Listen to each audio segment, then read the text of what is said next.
É engraçado, né? Tava vendo um amigo meu que postou que ele tá estudando, tá na faculdade, tá estudando no sábado, né? Aí eu tô aqui pensando, né?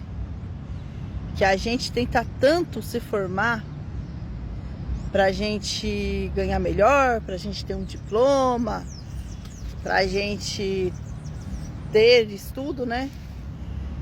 Que no fundo mesmo, muitas vezes a gente nem usa esses diplomas. Eu fiz de tudo também, numa época, para mim estudar e ter uma faculdade.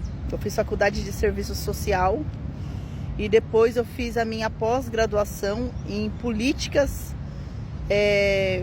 em gestão das políticas sociais. Então foram assim, 6 anos, né? 7 anos estudando para algo que eu nunca usei. Para algo que eu nunca usei e não quero usar. E não quero usar, porque no começo, quando a gente começa a estudar e a gente tem paixão pela profissão que a gente está, né? Tendo ali, né? A gente está ganhando de fato uma profissão. Tá ganhando, não? Está tendo experiência do que é ter uma profissão, né? E logo em seguida eu fui trabalhar no CRAS. No CRAS. Eu acho que muitas pessoas me conhecem do CRAS. E na hora que eu fui trabalhar no CRAS, eu vi que no papel, né, é muito lindo a profissão do serviço social, né? É igualdade, é direito para todos, é justiça, né? É liberdade.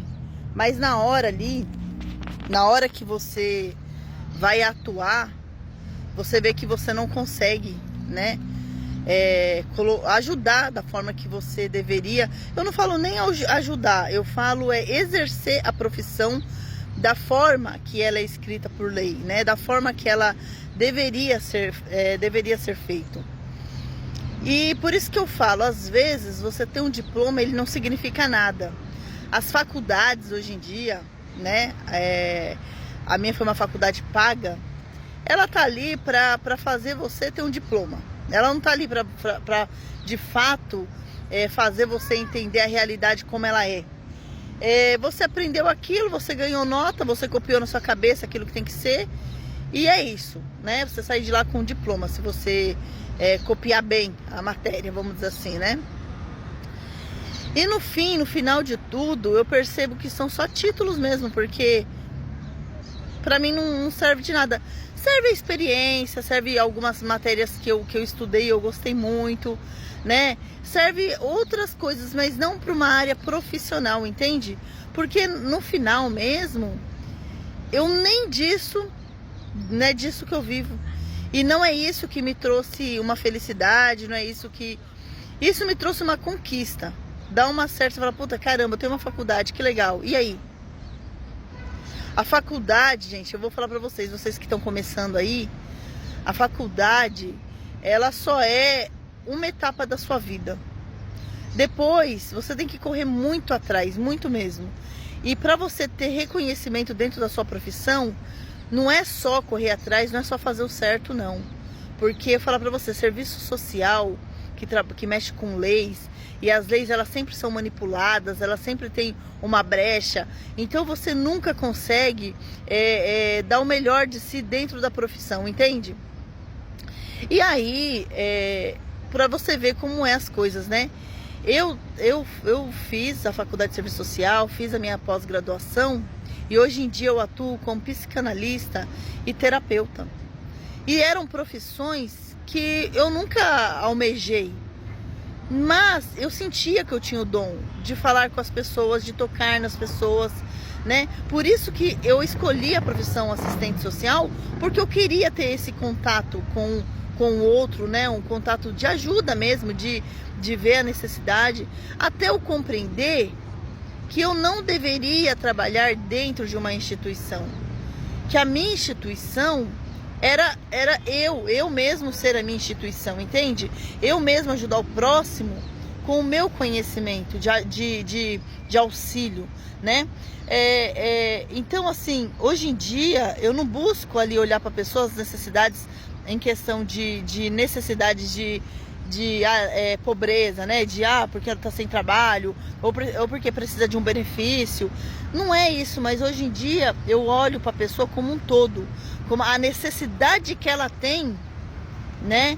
Olha só que legal, a necessidade que ela tem no momento emocional, espiritual, né? Mental. Qual a necessidade que ela tem? O que ela busca dentro dela que ela está perdida? Então, assim, eu falo que de alguma forma, de um modo intuitivo, eu busquei o serviço social, porque a assistente social, ela auxilia. Achei que alguém me chamou, mas não chamou não. A assistente social, ela auxilia num processo. Por exemplo, se a pessoa está numa necessidade, passando por um período difícil da vida dela, ela vai ajudar com benefícios sociais, ou com uma cesta básica, ou com o Bolsa Família que todo mundo critica, né? Que aqui no Brasil ele é forma de troca de voto. Mas na verdade o Bolsa Família, ele devia ser uma coisa, por exemplo, naquele momento você ficou 2 anos desempregado, 6 meses, 1 ano desempregado, o Bolsa Família ele entra para te auxiliar até você conseguir outro emprego. É que aqui no Brasil é feito de uma forminha diferente, né? Troca de voto.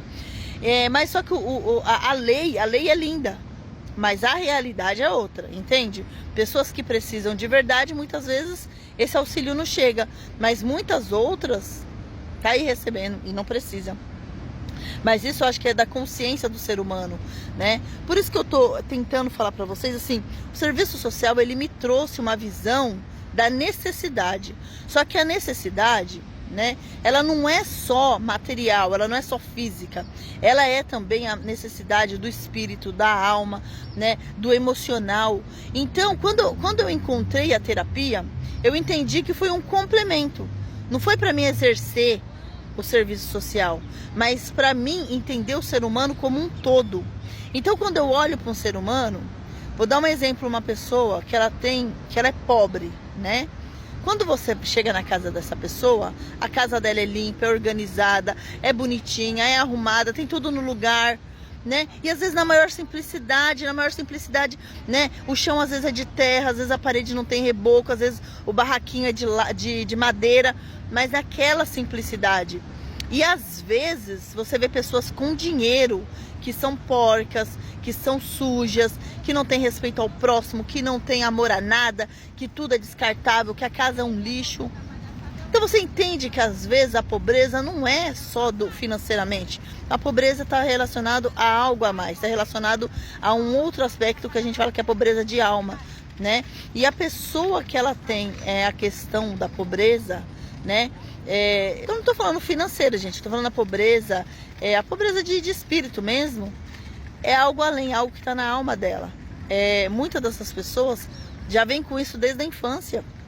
E não é por causa do pai, por causa da mãe, não. Cada um é do jeito que é, né? Então, eu acho muito interessante isso, que o serviço social me trouxe uma visão, uma realidade de que as coisas não são como são, né? Porque não adianta você ajudar uma pessoa se no fundo os problemas dela são emocionais, entende?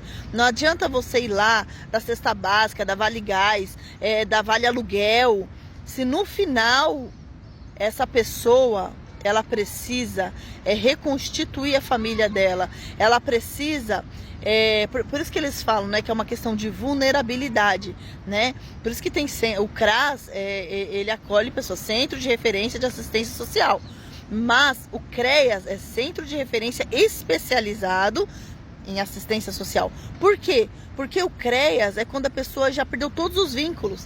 Então ela já está em risco, ela já está para perder uma casa, ela já está passando fome, ela já está em questão de abuso, né? Abuso do marido, a criança abusada, aí entra o CREAS, né? E o serviço social ainda quando a pessoa não teve esse vínculo rompido.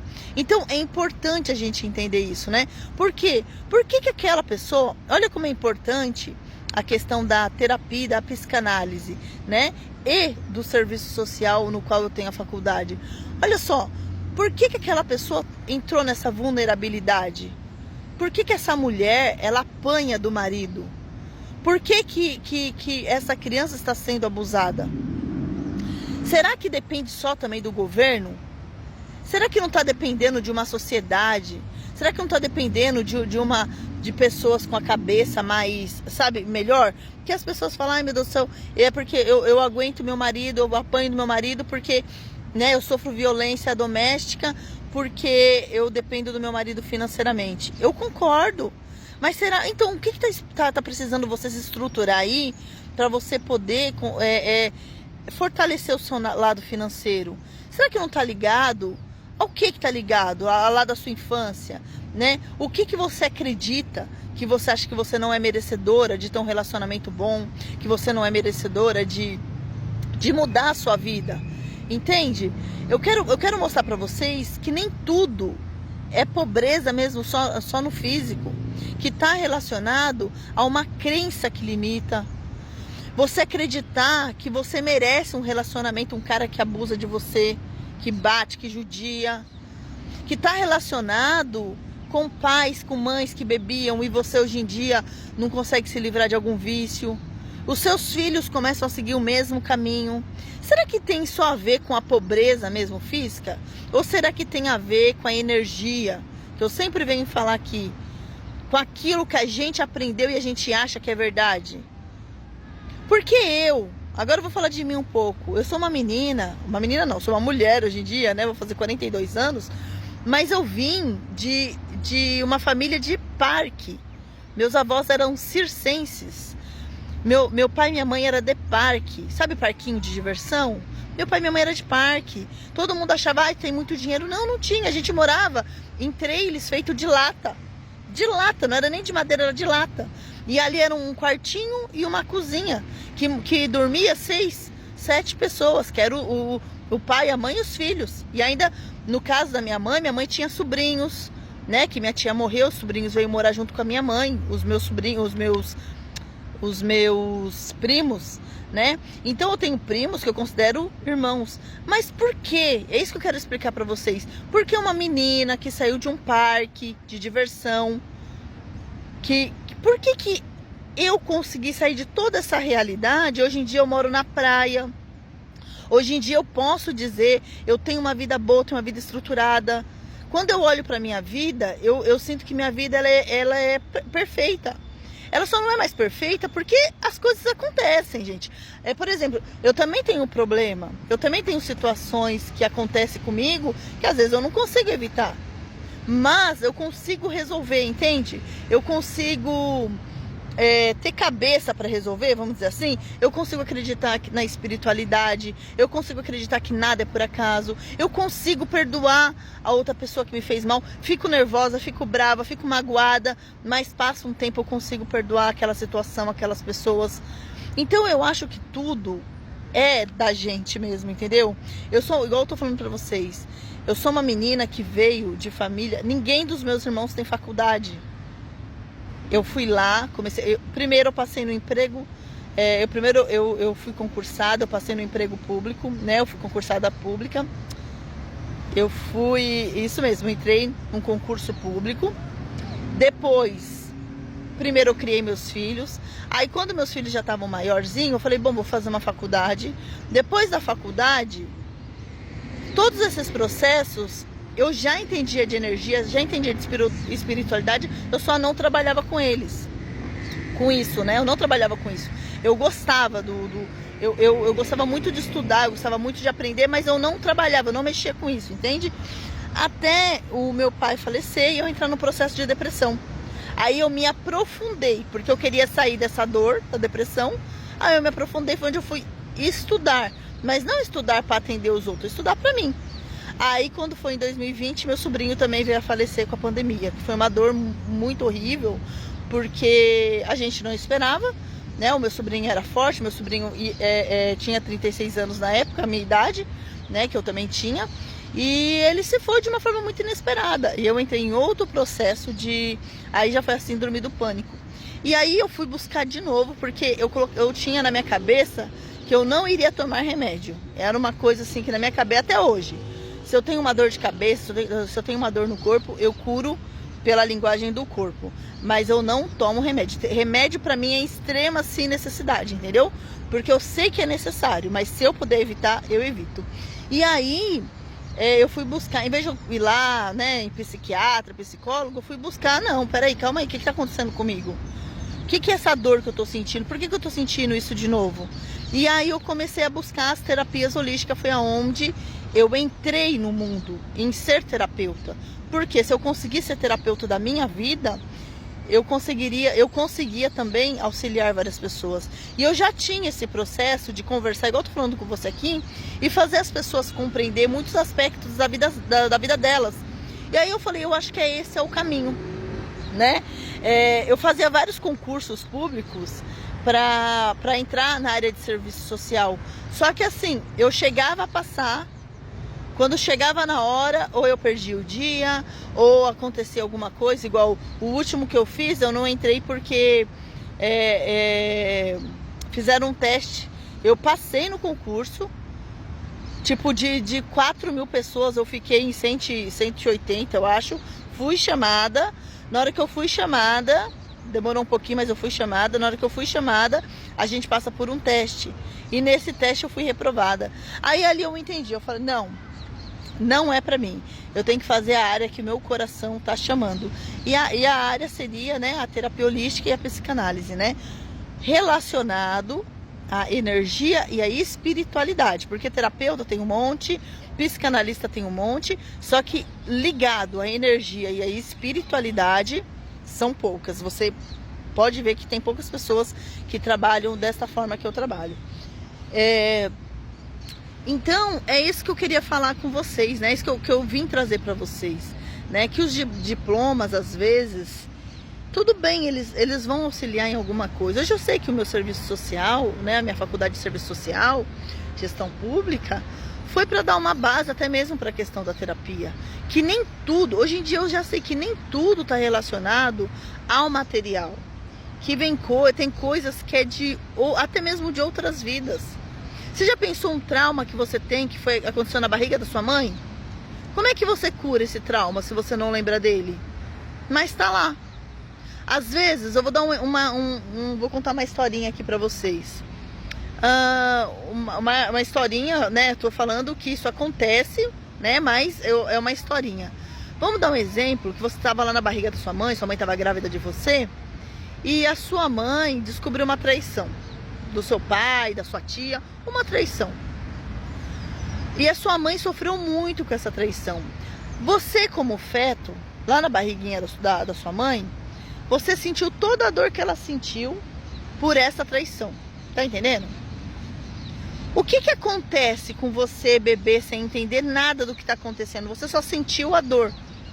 Você não sabe o que aconteceu. Você só sentiu a dor que a mamãe estava sentindo. Quando você cresce, você começa a ter medo das pessoas te trair. Você sabe que a dor da traição é uma dor que dói. Só que por frequência energética, de tanto você ter medo de ser traída, você vai acabar atraindo pessoas que vão te trair. Então começa desde a amiguinha da amiguinha, começa a irmã te trair.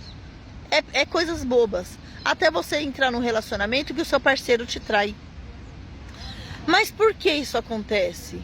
Porque a gente não olha para o nosso medo, para os nossos traumas. Por quê? Eu vou dar um exemplo que aconteceu comigo, né? Eu nem sei se eu já contei isso para vocês. Eu tive um trauma que quando eu tive um filho com 16 anos e outro com 18. E quando eu estava grávida do meu segundo filho, o meu filho do mesmo pai, porém eu não tinha um relacionamento estável com ele. Eu sempre brinco, né, que ele ficava comigo e com todas. Então não era um relacionamento estável. E eu lembro de pessoas falando pro meu pai e pra minha mãe, olha lá isso aqui, pessoas falando pro meu pai e pra minha mãe, que eu ia viver dependente deles, que eu ia virar, né, coisa que não presta, que meus filhos, mais uma vez eu estava grávida, que eu ia depender deles, que eu, ia ser um filho atrás do outro. E eu fiquei escutando aquilo, e essa pessoa, ela ficou falando um monte de coisa, que eu ia ser uma pessoa dependente dos meus pais. Aí o que eu fiz? Comecei a fazer concurso público na época, né? Porque era o único que seria melhor para mim, com mãe de 2 filhos pequenos. Passei no concurso público na minha cidade, entrei e nunca mais eu dependi. Muito pelo contrário. Quando meu pai faleceu, eu tinha 27 anos. Quando meu pai faleceu, eu tinha 27 anos, eu assumi todas as dívidas do quintal da minha família, assim, da minha casa, né? Que hoje em dia ela é minha casa. Mas eu assumi todas as dívidas, eu não deixei mais minha mãe pagar. Então eu assumi o imposto, assumi a água, assumi a luz, assumi todas as dívidas, né? E hoje em dia minha mãe vive na casinha dela, que é perto da minha lá, e os meus filhos moram nessa casa que seria de herança, né? Que eu herdei da minha família. Meu pai me passou em vida, eu deixo isso bem claro, né? Meu pai falou, esta casa, todos os filhos meus já têm casa, então essa daqui é da Alessandra. Então, mas o que eu quero mostrar para vocês, né? Olha um processo que a gente cria. E aí, eu tava falando das nossas crenças, né? E aí, naquele momento que eu tava com 18 anos, grávida do segundo filho, eu criei um trauma, eu criei um bloqueio. Eu falei, eu nunca mais vou ter filho. E eu tenho 42 anos, eu não quero mais ter filho mesmo. E eu nunca mais vou depender de ninguém. Eu nunca mais vou aceitar que ninguém fale isso de mim. E eu guardei. Hoje, com quase 42 anos, eu optei por largar meu concurso público, né? Exonerar o meu concurso público e vir morar com meu marido na praia, porque ele tá numa situação, ele tem uma situação financeira boa. E ele vai proporcionar, e ele está palavra não saiu, mas ele está, né, fazendo por mim aquilo que eu sempre quis, né? Ele falou, olha, se dedica à terapia, que as contas, as coisas aqui eu pago, e vamos morar onde você quer morar. Então, mas tudo isso eu tô mostrando para vocês que é questão de energia e de espiritualidade, né? Porque eu atraí esse homem bom, né? Eu atraí uma pessoa que, ó, de fato tá me fortalecendo agora naquilo que eu vim fazer na Terra, né? E aí, uma outra questão. Eu quero que vocês percebam como foi criado o meu bloqueio de não depender mais de ninguém. Porque esses dias atrás, quando eu tava vindo para morar com ele, largar tudo e vir morar com ele, exonerar o meu concurso público, eu entrei num processo, eu fiquei desesperada. Eu falei, como é que eu vou largar tudo e depender de homem? Só que olha só que interessante. Tem mulheres que trabalham e o dinheiro vai para a mão do marido. Tem mulheres que trabalham, têm uma vida financeira ótima, excelente. E o dinheiro não fica com elas, porque elas têm que bancar tudo na casa. Tem mulheres que trabalham, tá com marido, é viúva de marido vivo. Entende? Tem mulheres que trabalham que o irmão toma conta do dinheiro. Então eu comecei a entender que eu não preciso ter medo de ser dependente de uma pessoa. Entendeu isso que eu quero dizer? Porque a questão não é eu não trabalhar para ter a minha renda. Eu trabalho e tenho a minha renda, entende? Mas a questão não é essa. A questão é que eu criei um bloqueio tão grande de depender da outra pessoa que eu não queria largar tudo para ter uma vida melhor com o meu marido. Uma vida melhor que eu falo é uma vida na praia. Num lugar que eu sempre quis morar. Num apartamento melhor. Deixar as pessoas viver sem mim. Olha como é importante você entender os seus traumas. O meu trauma de não ser dependente foi criado quando eu estava tendo meu segundo filho. Sem marido. Eu criei meus filhos sozinha, com a ajuda do meu pai e da minha mãe. Mas agora que eu tenho 41 anos, que meu marido falou, vem morar comigo, que não vai faltar nada pra você, eu bloqueei, eu tive um pânico de depender de outra pessoa. Só que daí eu, como terapeuta, o que eu fiz? Deixei a poeira baixar, coloquei a mão na cabeça e fui ver de onde que vem esse trauma. E esse trauma é lá de trás, quando eu jurei pra mim mesma que eu nunca mais ia depender de ninguém. E que tem uma pessoa que quer cuidar de você? Deixa eu ver onde tá minha cadela. Tá ali deitadinha. Uma pessoa que quer cuidar de você, uma pessoa que quer te amar, que tem ela fazer isso por você? O meu marido hoje em dia ele fala, eu trabalho para te dar tudo que você quer. E não é porque eu não trabalho, não é porque eu não tenho meu dinheiro. A minha casa, eu tenho casa de aluguel, entende? Eu quero dizer para vocês que olha como um bloqueio ele faz com que a gente trave a nossa vida. Porque se eu me apegasse ao meu emprego, né, ao meu concurso público lá na minha cidade, que eu trabalhei 15 anos, criei meus filhos nesse serviço. Sou muito grata pelas minhas chefes, sou muito grata por pessoas que passaram na minha vida lá. Mas agora já deu, é um ciclo que se fecha. E Deus colocou um homem bom para mim poder seguir a minha carreira verdadeira, entende? Mas por quê? Porque eu trabalho com a minha energia, com a minha espiritualidade. Eu compreendo as leis universais, eu compreendo a lei de Deus. Então é isso, eu queria que vocês escutassem tudo isso que eu falei para vocês e ver o que vocês conseguem refletir da sua vida. Essa é a minha história, um pouquinho da minha história, né? Mas eu tô mostrando para vocês que como os bloqueios travam, né? Títulos, como títulos, não faz diferença na nossa vida se você não tiver um direcionamento verdadeiro. Porque às vezes você vai ter um diploma, por exemplo, eu de serviço social, mas eu ia trabalhar como assistente social e eu ia ser infeliz. Sabe por quê? Porque a lei é uma coisa, na prática é outra. Na teoria, a lei é linda, mas na prática é outra. Tem pessoas que mandam em você, entende? Então, como é que você consegue auxiliar as pessoas que estão necessitadas financeiramente, né? Que é pessoas que estão em vulnerabilidade, se tem pessoas acima de você que negam uma cesta básica para uma família? Então é complicado. Por isso eu falo, né? Às vezes os seus títulos, seus diplomas, eles não valem nada. Eles valem sim por um aprendizado, para você evoluir em cima daquilo que você está aprendendo. Se você, né, conseguir trabalhar com amor naquilo que você está se constituindo, naquilo que você está se formalizando, é genial. Mas se você for trabalhar para não exercer em plenitude aquilo que você, né, que lá quando a gente está se formando, a gente... Ai, meu Deus do céu, como é que fala? É como se a gente jurasse, isso, a nossa jura lá no, né, na frente ali do diploma ali. Se você não for para exercer a sua profissão em plenitude, vá onde seu coração tá mandando. Então é isso, gente. Eu acho que eu falei demais, meia hora aqui falando com vocês, né? Mas eu espero que vocês, né, escutem, vejam esse vídeo e peguem, né, para vocês alguma coisa daquilo que eu falei. Olhem para os seus traumas, olhem para os seus bloqueios, né? Porque é nisso que a vida vai mudar, sabe? Eu tava até comentando com meus filhos a gratidão.